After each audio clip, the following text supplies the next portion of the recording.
In 1943, the storm of World War II was sweeping away the last remnants of the Nazi Empire in North Africa. The Sahara Desert, once a fierce battlefield of blazing tank clashes, was now left with nothing but hot sand, smoke, and the dust trails of surrendering convoys. Across that barren land, the Afrika Korps, once hailed as the pride of Germany, was collapsing. They fought under desperate conditions, surrounded by Allied air power, running out of fuel and ammunition. As British and American forces tightened the noose, tens of thousands of German soldiers were forced to lay down their arms. Many were barely 20 years old, young men born in times of crisis, raised under Hitler's propaganda, believing that Germany was the center of the world and that war was the only path to prove their worth. Now, all that remained were dusty uniforms and the dread of an uncertain future. The prisoners were marched through British holding camps in Tunisia and then loaded onto ships. When the steel doors closed behind them, none knew where they were headed. Some guessed they'd be sent to England, others to Australia. But when the convoy crossed the Atlantic, the truth dawned on them. Their destination was America. The voyage took weeks. The prison ships traveled under heavy escort, wary of German U-boats. In the silence of the ocean nights, the once elite warriors could only listen to the waves slapping the hull, wondering if they would ever see home again. On deck, American guards sometimes tossed them cigarettes, a small gesture that left many of them puzzled. They had been told that Americans were savages, yet here the enemy was kind. When the ship finally docked in New York, the sight before them was staggering. A vast city, blazing with lights and pulsing with energy. Skyscrapers, suspension bridges, endless streams of cars, everything overwhelmed them. "Is this the country Goebbels said was collapsing?"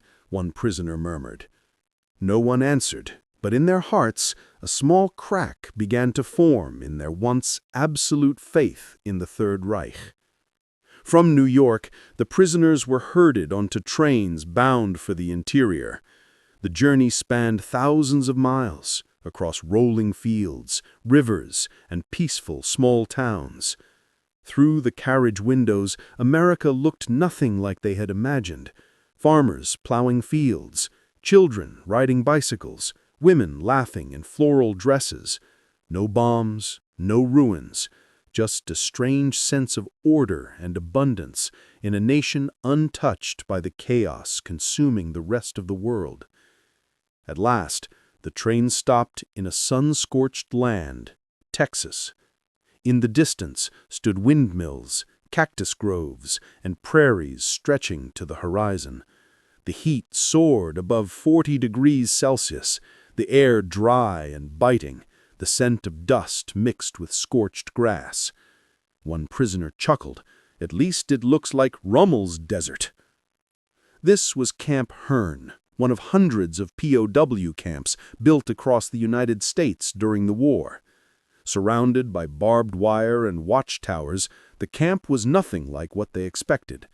Instead of rough tents, it was neatly organized, rows of wooden barracks with tin roofs, a mess hall, an infirmary, a chapel, even a baseball field. When the first prisoners stepped off the trucks, they froze in disbelief. An American handed out hot meals, stew, potatoes, bread, coffee. The Germans eyed each other suspiciously. Was this some psychological trick? An old sergeant muttered, "They probably want to soften us up before interrogation." But when no one came to question them, they began to realize it might actually be genuine. Each man received clean clothes, a real bed with a mattress and blanket, regular drinking water, and most astonishingly, permission to write home through the Red Cross, For men who had braced themselves for forced labor or brutality, this was beyond imagination.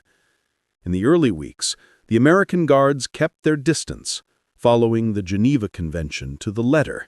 No personal conversations, no insults. But as the prisoners proved disciplined and cooperative, things began to relax.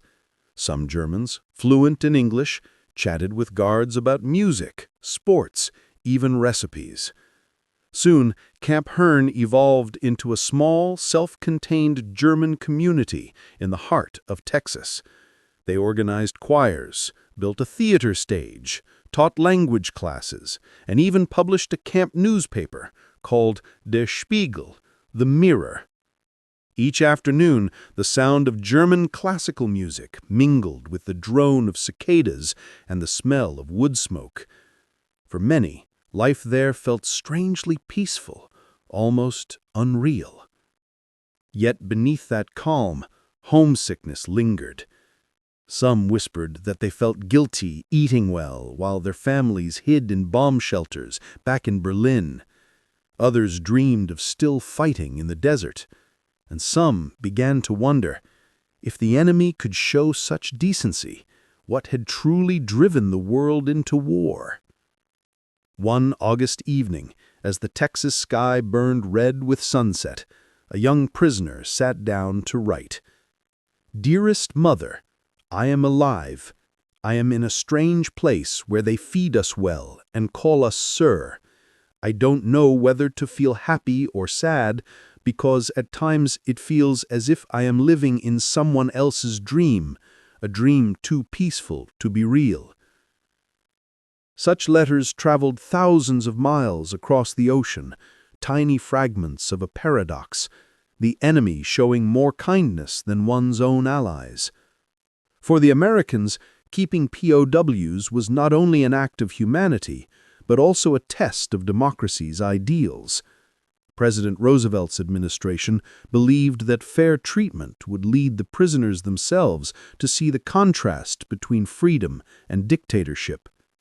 Camps like Hearn became places where America sought to persuade its enemies by action, not propaganda. For the Germans behind the wire, however, America remained a mystery. They could not understand how a society could be so strong, yet allow people to speak freely, criticize their leaders, and live joyfully amid war. America fascinated them and unsettled them. It was both a conqueror and a civilization of contradictions. Day by day, Texas taught them strange lessons, that freedom was not chaos, that kindness was not weakness.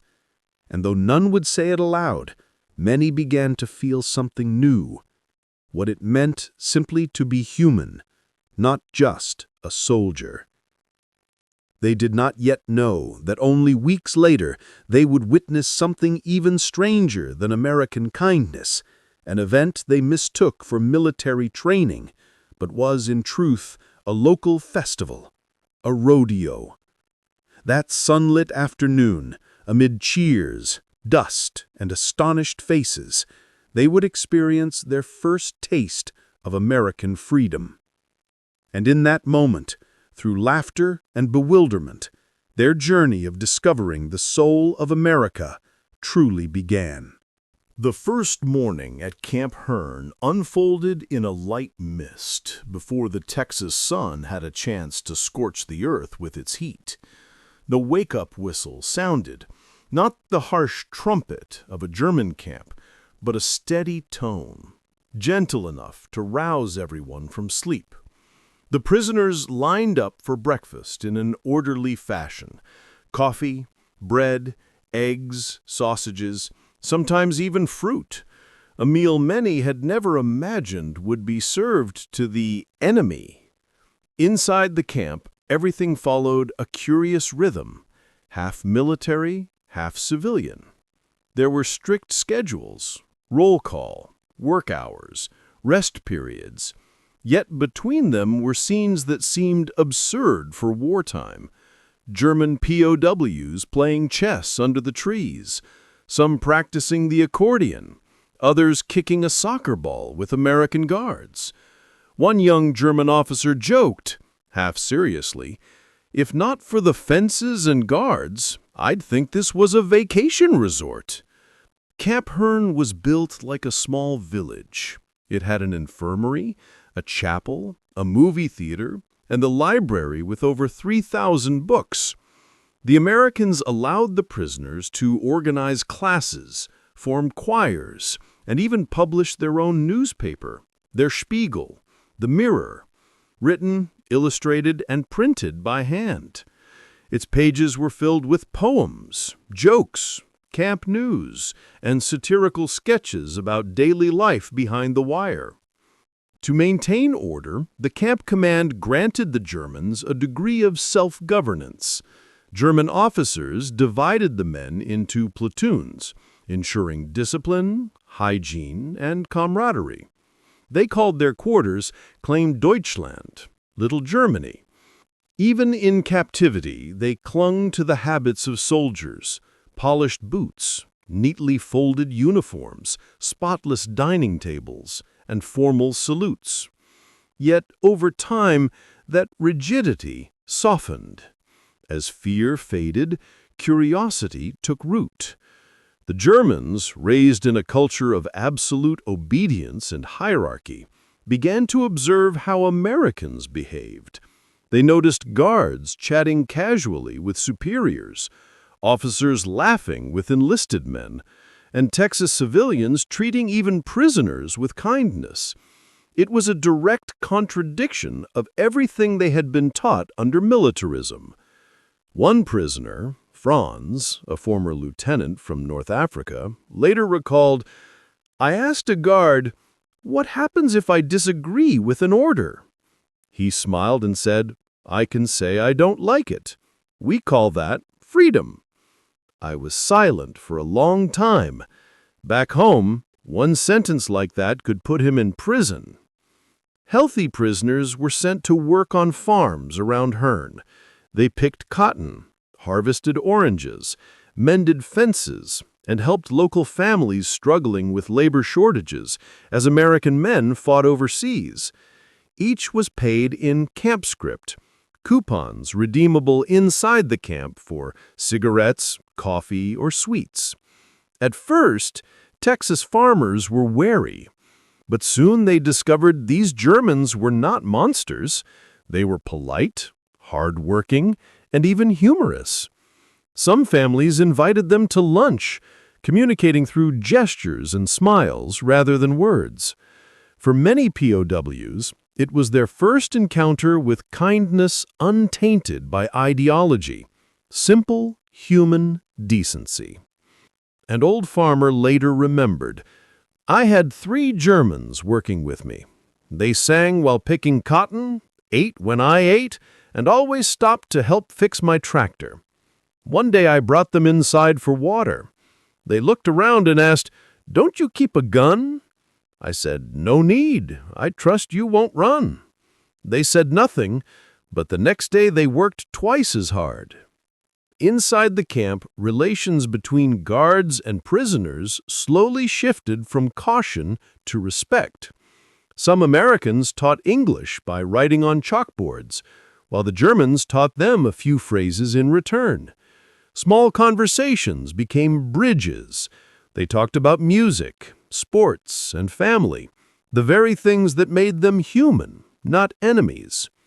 Sometimes the prisoners were allowed to watch films, usually cowboy adventures or Charlie Chaplin comedies. The whole camp would erupt in laughter, momentarily forgetting the war outside. But when the lights went out and the Texas wind whistled through the windows, the silence reminded them that freedom still lay beyond the fence. Despite the relative comfort, many Germans wrestled with inner conflict. Some believed the kindness was a tactic, a way to soften them, to make them betray their old ideals. A few die-hard Nazis still held secret meetings preaching loyalty to the Reich. But their voices grew quieter with each passing week. Letters from home told of bombs falling on Hamburg, of Berlin in ruins, of millions dead. The dream of the Third Reich flickered like a dying candle. One night, in Barrack Number 7, the prisoners held a small concert. Under the dim yellow light, a violin began the strains of Beethoven's Ode to Joy. American guards stood outside, silent.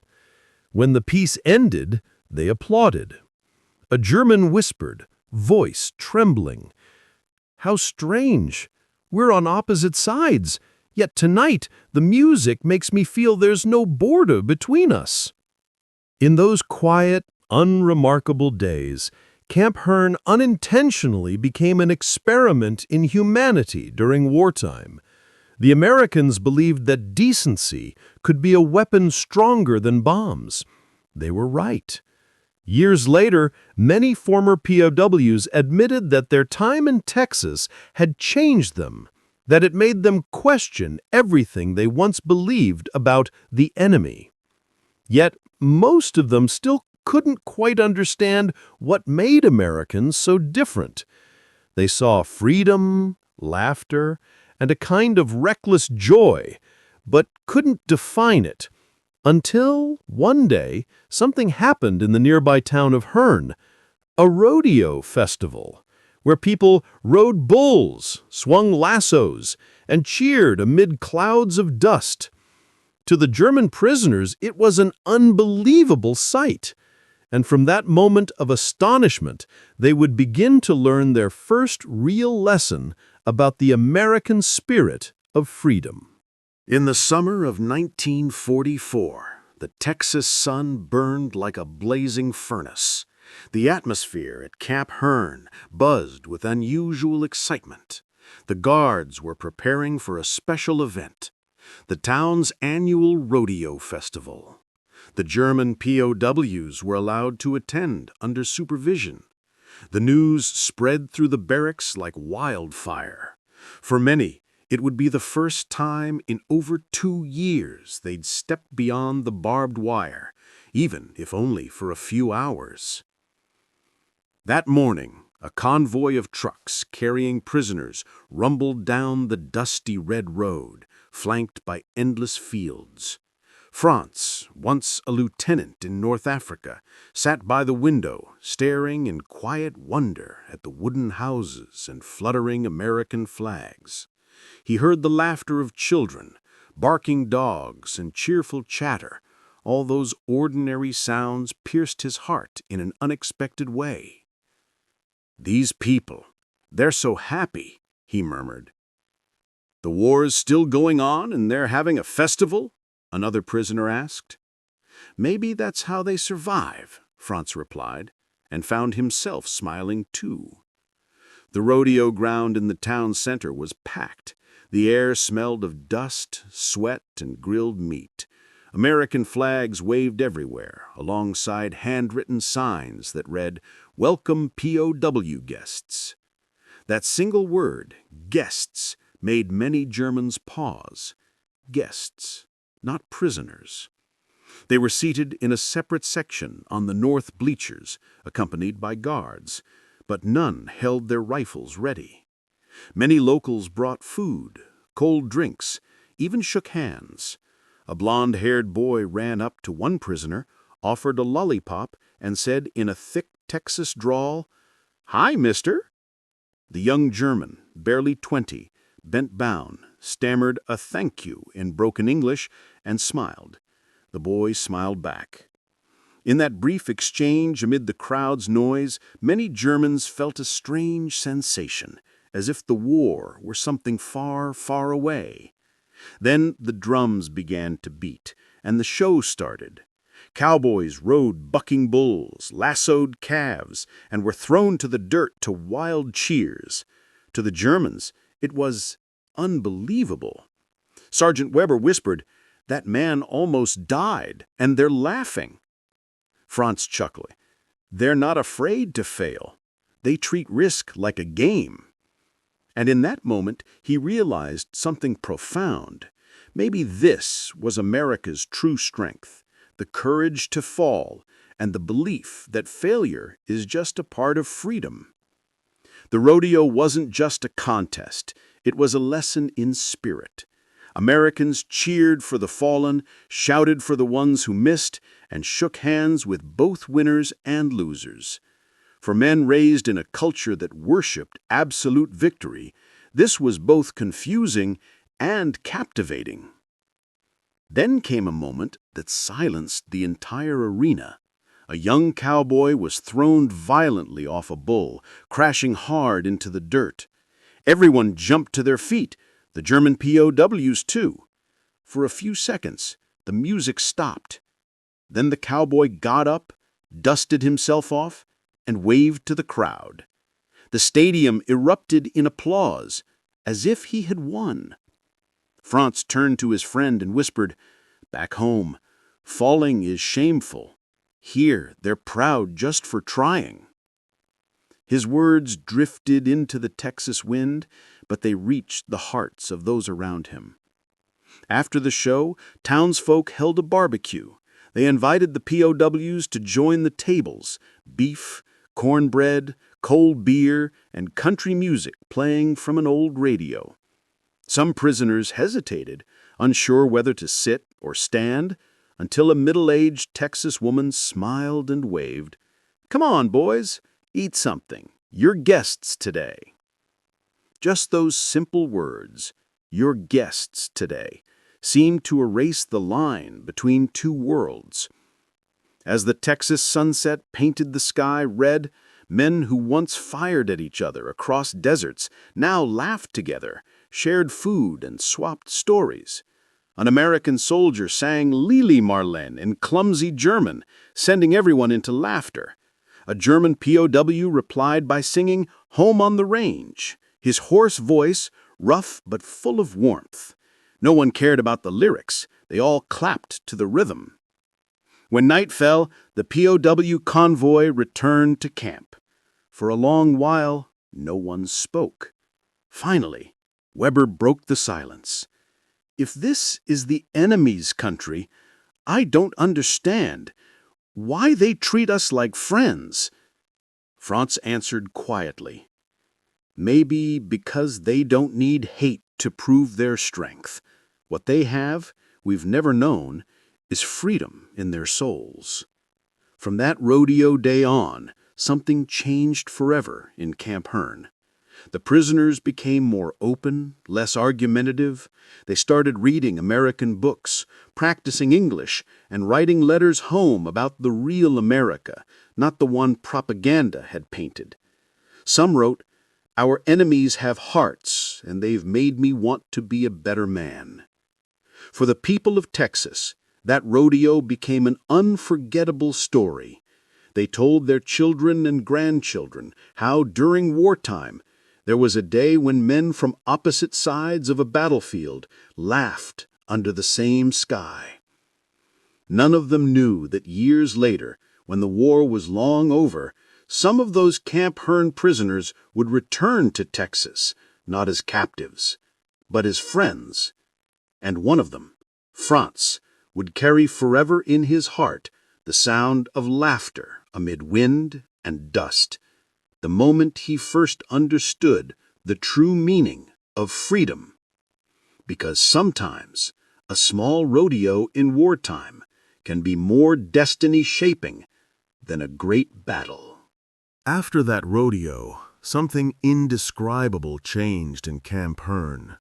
The fences still stood, the guards still watched, but the air no longer felt suffocating.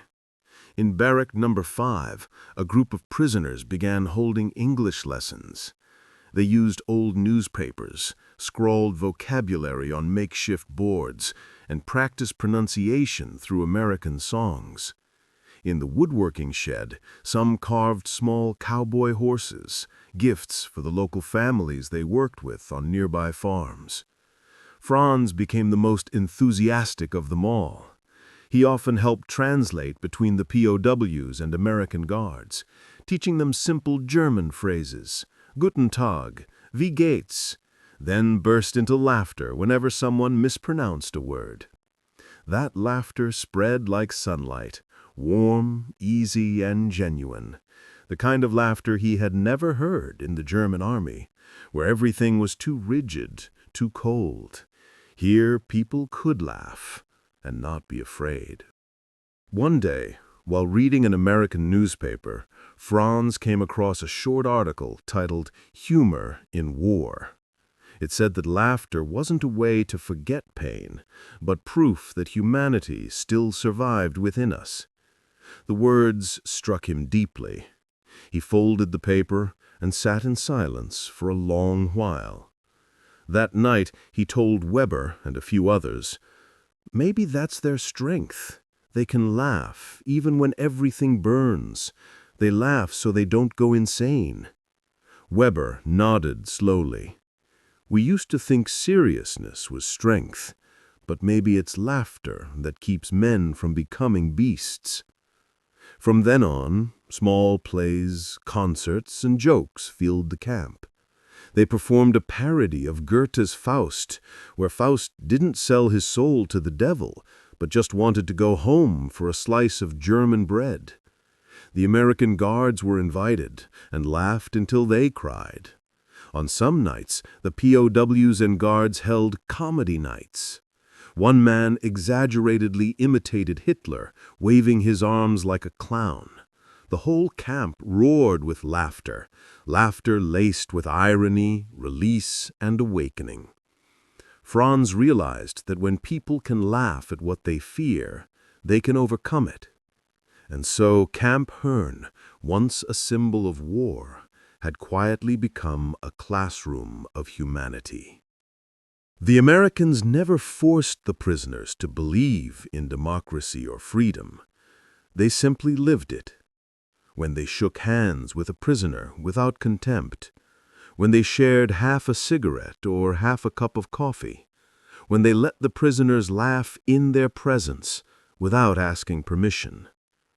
One scorching August afternoon, Franz was sent out to help a local farmer harvest watermelons. The farmer, Mr. Miller, a silver-haired man with a calm southern drawl, said, "You know, son, wars all end someday. What's left is how we treat each other." Franz nodded, feeling a strange mix of shame and gratitude rise in his chest. At lunchtime, Mr. Miller sliced open a ripe red watermelon and handed him a piece. He said, "Taste of summer." Franz bit into it, sweet and dripping down his hands. He laughed. Mr. Miller laughed too. Two men, once on opposite sides, sharing a slice of watermelon under the Texas sun. No words, no treaties, just simple human kindness. That night, back in camp, Franz wrote in his journal, "I understand now. Victory isn't destroying your enemy. It's making him want to become a better man." The Americans achieved that, not with guns, but with kindness and laughter. Those lines would later be found in his old notebook, yellowed with time. In April 1945, when news of Hitler's death reached the camp, silence fell. No one cheered, no one wept. They just sat, looking at each other, as if trying to understand what they had lost, or perhaps what they had been freed from. Franz felt a vast emptiness inside, but it wasn't pain, it was release. He thought of the rodeo, of the laughter, of that watermelon slice, and realized that in America, in that prison, he had learned his first lesson in inner freedom. When Camp Hearn began disbanding and prisoners were prepared for repatriation, many Germans cried. They hugged the guards, shook hands with farmers, and handed over small handmade gifts, wooden horses, photo frames, and embroidered handkerchiefs with the words, "Thank you." None of them had imagined that enemies could become friends, yet it had happened, quietly and genuinely. And so, as the trucks carrying the POWs rolled out of the gate, the townspeople of Texas lined the road, waving goodbye.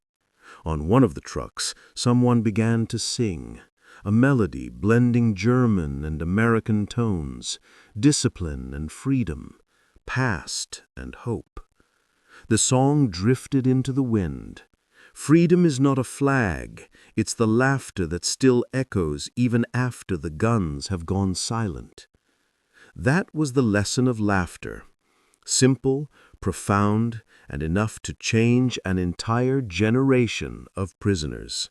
In 1946, Camp Hearn officially closed its gates. The barbed wire fences were dismantled, the POW camp signs removed, and the rows of wooden barracks that had once held thousands of men slowly fell silent. Yet in the memories of many, both American and German, that camp was never just a military facility. It was a place of remembrance, where people learned to see one another again, not through the barrel of a gun. The German prisoners were sent home by ship across the Atlantic. They left Texas in silence, uncertain of what awaited them in Europe. Their homeland was now rubble. Cities burned black, homes collapsed, and loved ones missing in the chaos of war. When Franz returned to Munich, he could barely recognize the street where he had grown up. Yet in his hands he still carried a small notebook, his Camp Hearn journal. Each page held fragments of memory, laughter, Texas sunlight, the taste of sweet watermelon under a summer sky. The early post-war years were harsh. Germany was divided, its people struggling with hunger, guilt, and loss. But within the minds of those who had once been POWs in America, a quiet flame burned, the belief that kindness could rebuild the world. Many of them became teachers, engineers, and doctors, the very foundation of a new, democratic, and more open Germany. When asked what had changed them, they often answered simply, "We learned it in Texas." More than a decade later, as Germany began to recover, some former POWs decided to return to the United States, not in uniform, but on airplanes, as tourists and friends. They wanted to find the place that had once imprisoned them, Camp Hearn. But when they arrived, the camp was gone. Grass grew tall over the land. Only a few brick foundations remained, and a small plaque read, "Site of Camp Hearn, World War II Prisoner of War Camp, 1943 to 1946. Franz stood before that plaque as the Texas wind tousled his hair. He closed his eyes and could almost hear it again. Laughter, accordion music, and the distant bellow of bulls from that rodeo long ago. Kneeling, he placed a wildflower on the ground. "I was once a prisoner here, and I was also free here," he whispered. The townspeople still remembered the kind German prisoners who had helped harvest cotton, mend fences, and sing strange songs in the fields. Some of the older residents recognized Franz, though his hair was now white. One evening, the Miller family, the farmers he once worked for, invited him to dinner. They sat around a wooden table, eating barbecued meat and cornbread, just as they had 40 years before. Mrs. Miller, now an old woman, smiled gently and said, "Do you remember that watermelon?" Franz laughed. "I do, and I still tell my grandchildren about its taste, the sweetness of freedom." He reached into his coat and pulled out an old photograph, himself and a few American soldiers laughing in front of a barrack. The image was faded, but the smiles remained clear. No longer the smiles of enemies, but of men who had survived madness together. By the late 1970s, former German POWs who had been held in the United States began holding annual reunions. They exchanged postcards featuring Camp Hearn, shared memories, and recalled the names of the Americans who had once guarded them. Some even sent letters of gratitude to the Texas government, thanking them for teaching us humanity in the midst of war. A few former American guards attended the gatherings as well. They shook hands, embraced, and no one remembered or cared which side they had once been on. Franz passed away in 1988 at the age of 70. In his will, he left a single wish: that part of his ashes be scattered in Texas, the land where he had found faith in humanity again. His family honored that wish. On the day of the scattering, a small group of Americans and Germans stood around the Camp Hearn Memorial. No one spoke. Only the wind whispered across the fields, and a crow called in the distance. An elderly American veteran finally said softly, "I once guarded them.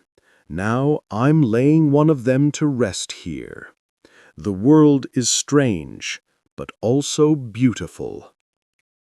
Today, Camp Hearn exists only as a small roadside historical marker, yet its story lives on in Texas schools, a testament to how kindness can take root in even the most barren places.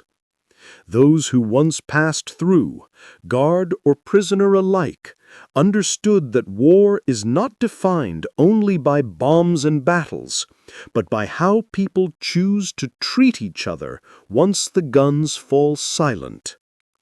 And somewhere in the golden light of a Texas afternoon, the laughter of those men still seems to echo, a laughter that crossed barbed wire, borders, and time itself, reminding the world that freedom is not just a nation, but the way we choose to see the human being in our enemy.